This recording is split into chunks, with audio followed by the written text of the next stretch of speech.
Hey everyone, today on the G3 Boardroom, we're going to be talking about a topic that is pretty big these days for some reason, and we'll get to that in a second, and is artificial intelligence.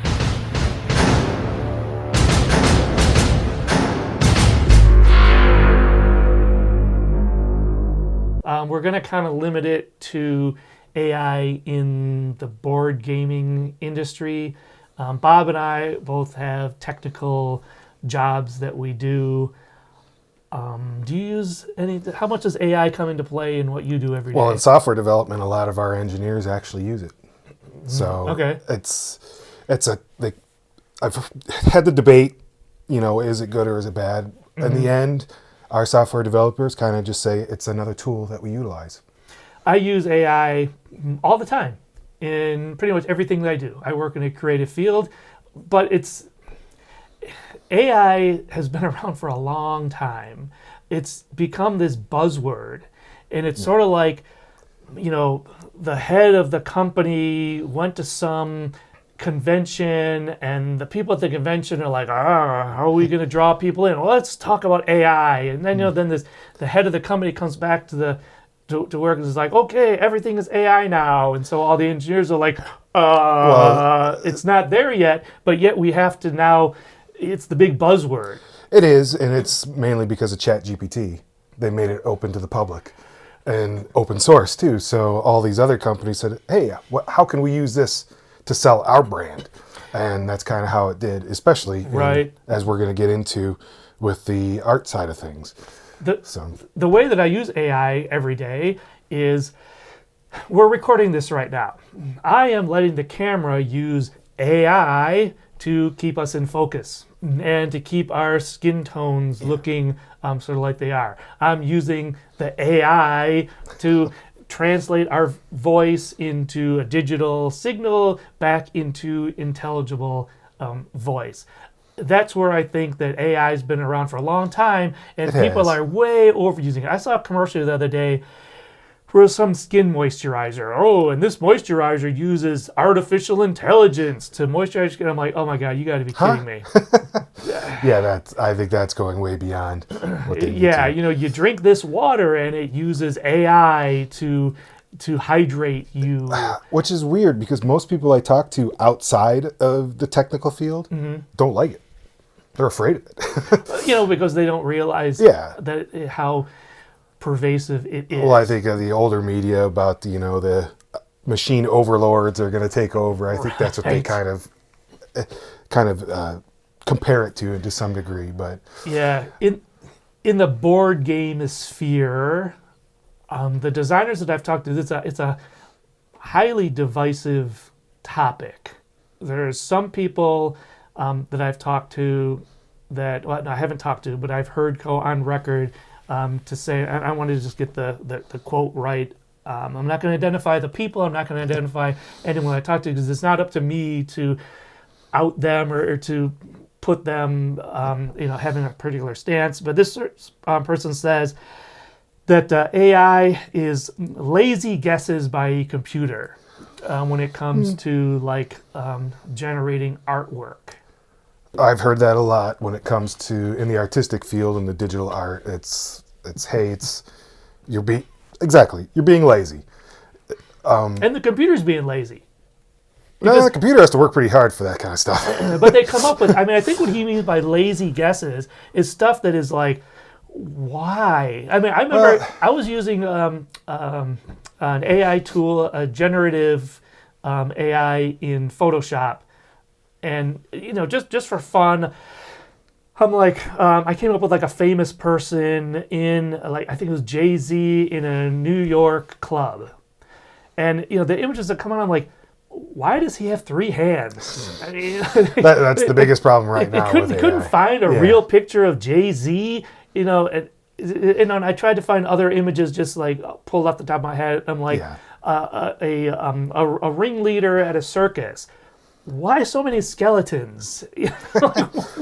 Well, you can be pretty detailed in your prompts, and it's smart enough to grab that, and you can actually call out certain artists in those prompts, and then the artwork will mimic that. And that's where I see, and I totally understand somebody in the industry saying it's lazy, I don't like it, because it's drawing directly from their work. So for example, you can go out there and say, I want a such and such scene with a character like this in Miyazaki style. Boom. It just looks like a Miyazaki movie.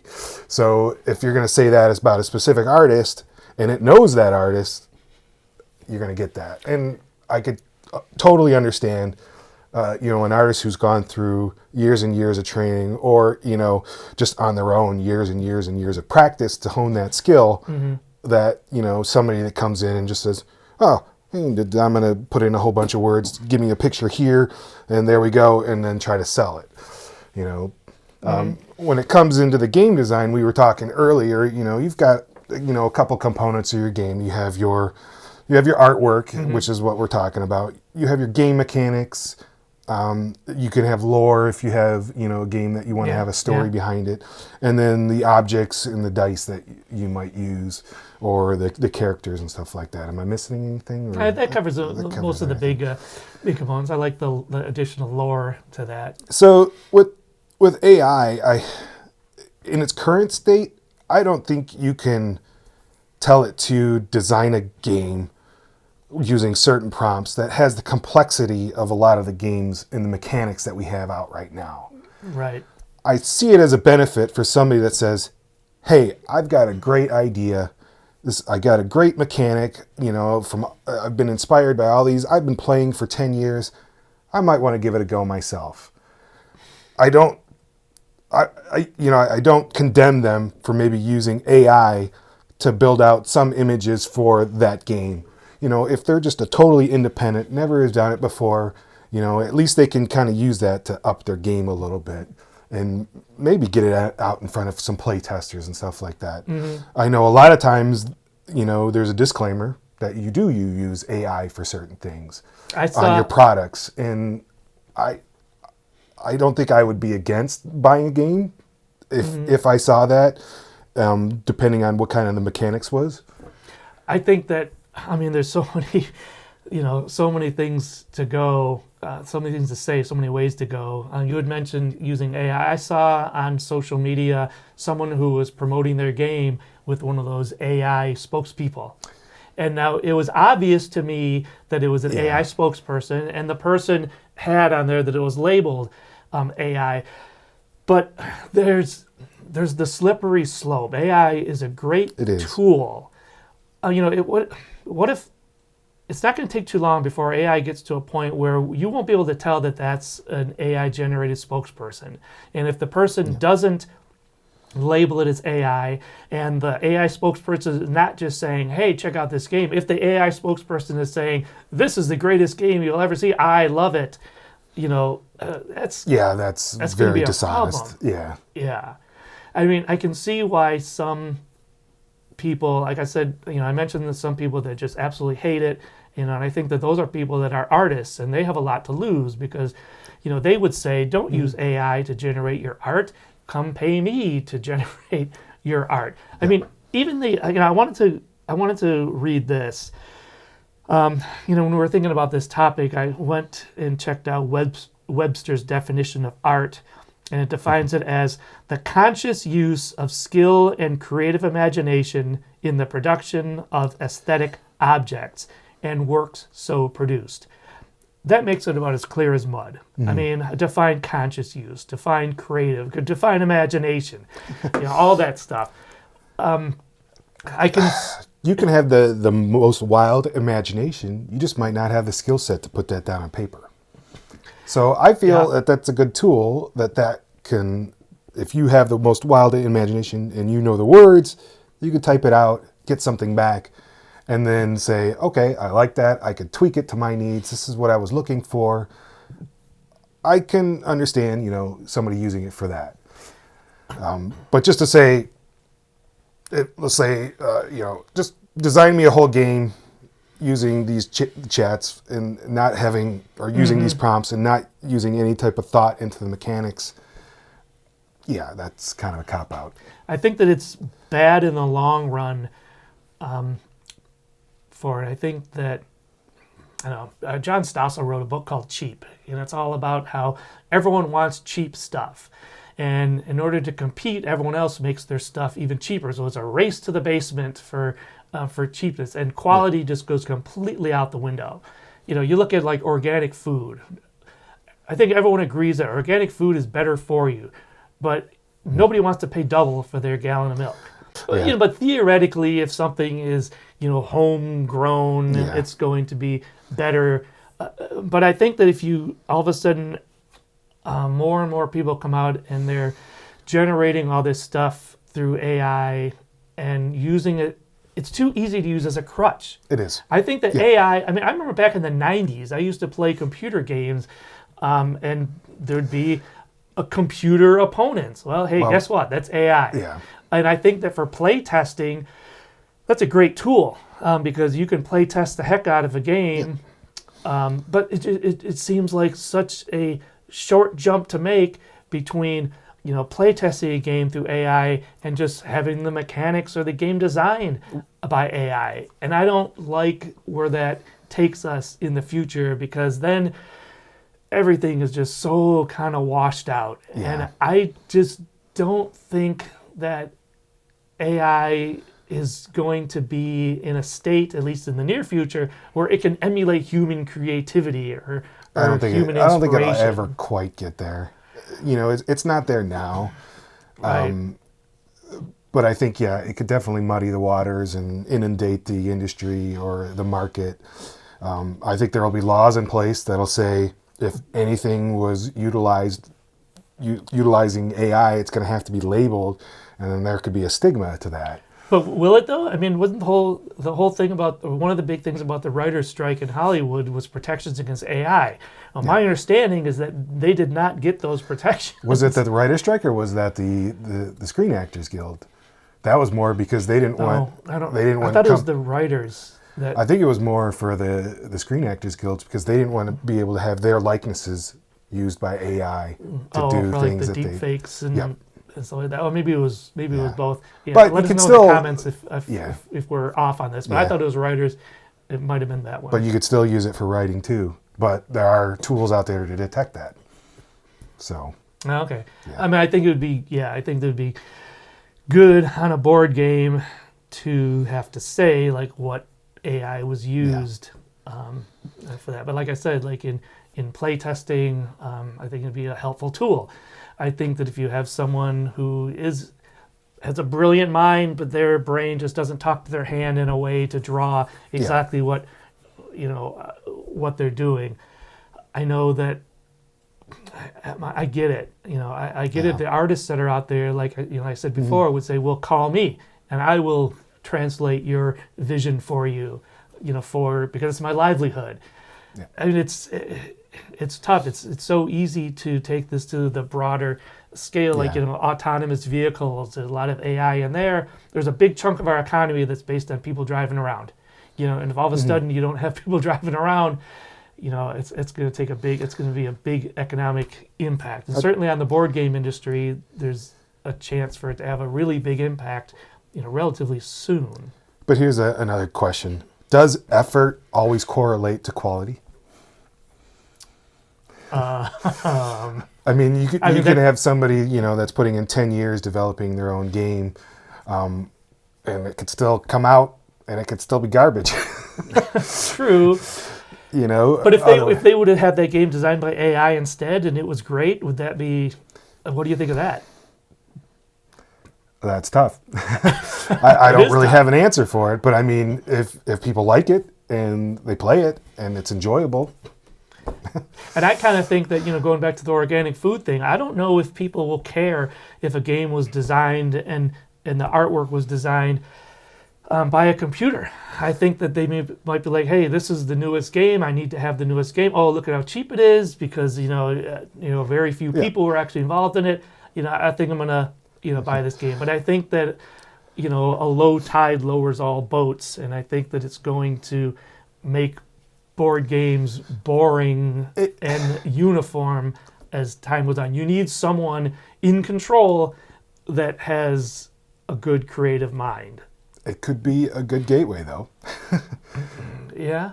I mean, if there's a lot of the cheap games, and obviously the AI is going to draw from other stuff out there, then people might say, hey, I bought this $10 game, that was on the discount shelf at Target, but it says it's kind of like this game.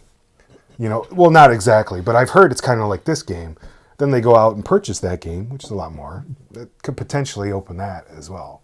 But it's, like you said, it's a slippery slope. Yeah, it is a slippery slope. I don't know I don't know where it's going to go. I think that, what I've heard in the larger discussion of AI is that, people think that AI is more advanced than it really is. But I agree with that. People also don't realize how much it can do and how far it can go in the future. Yep. And so I think that something that's going to touch every industry, but board games for sure. And we wanted to. The purpose of this video was we kind of wanted to get that out there. Like I said, it's very controversial. I've talked to some designers who they won't even talk about it. Yeah.